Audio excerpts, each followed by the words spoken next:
What's going on, filmmakers? I'm Alexandru and today we're gonna test out the new DZO Catta Zooms. So I had these lenses for a while now and I hadn't had the chance to test them out, and so today we are at one of my friends who is actually building my next office desk. It's gonna be really amazing. We're gonna film the whole process and we're also gonna test out how good these lenses look. So I suggest putting them on my Sony Fx6 and see how the image looks on these lenses.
So I really hope you enjoyed the process of building my new studio desk, and to be honest, this is not all because we're gonna make a dedicated video for that with the final setup. So it's gonna be pretty cool. Make sure you subscribe for that. But back to the lenses. I think it was a really good exercise to see how good these lenses are in a real world situation where I would actually use these lenses to shoot a commercial or a project. And to be honest, I was really impressed with their performance and how good these lenses work. But now we are in the woods and we're gonna test more of these lenses and we're gonna see exactly how good these lenses are in a, let's say, run and gun situation with no lights and nothing. Because what I think is that these lenses have a super soft bokeh, and you couldn't see that from the previous sequence that we shot. And being here in the woods and having a lot of texture in the background is the ultimate test for these lenses, and to see exactly how soft the bokeh and how creamy it is.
Alright, so now that we managed to shoot a few shots with the 35-80, I gotta say this lens is really impressive.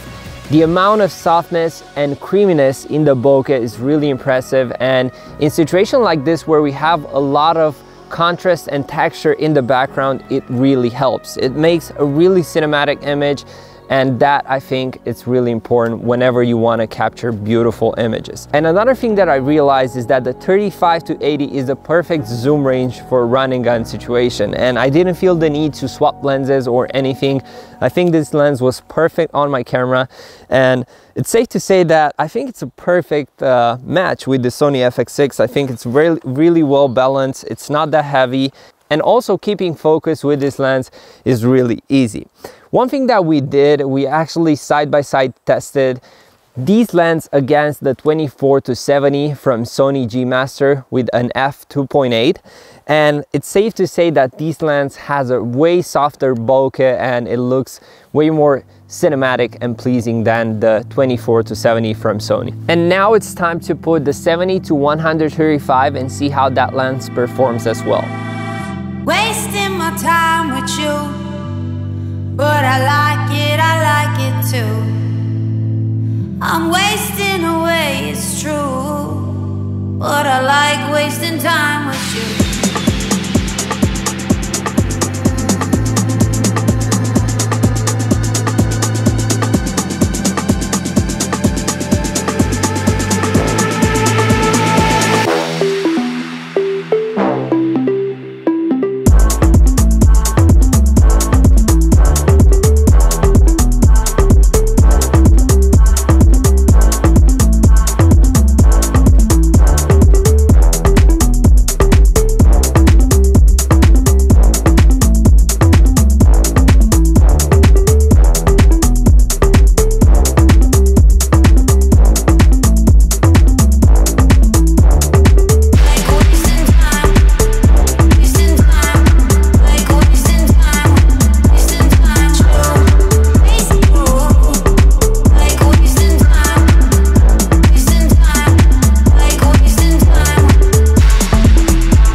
So let me know what you think about the footage coming out of the 70-135. To be honest, I was really impressed, especially at 135 millimeters, because this lens has an amazing bokeh. I haven't seen lenses that have such a soft bokeh that everything in the background turns into something like a pastel painting. It is really crazy, and I'm really impressed with these lenses. And probably these lenses are now one of my favorite zoom lenses I have ever tested. So what I want to do right now is I want to get back to the studio and I want to do a control test with these lenses and see how they perform before I claim them as my favorite zoom lenses. What we're gonna do is we're gonna test out if they have focus breathing, we're gonna see their minimal focus distance, how they flare with the lantern, and many more. We're also gonna do a side-by-side comparison with the DZO Vespet primes because I have a set of those, and I wanna see how they perform with other DZO products. So let's go in the studio and see how they perform.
And now that you had the chance to see how Catta Zoom 35 to 80 performs in a studio in a well-controlled environment, I want to see how they perform against DZO Vespid primes. And I have here the 35, the 50 and the 75, and we're going to do a side-by-side comparison and see if these lenses look identical and if you can use them on a film or on a commercial and obtain the same results if you swap lenses.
I know this video was long, but I wanted to cover everything about these lenses because I think they are very special. And if you guys want to buy them, I think you need to know everything that they have and their pros and cons. So I'm really curious about your opinion in the comments down below on what you think about the results coming out of this lens.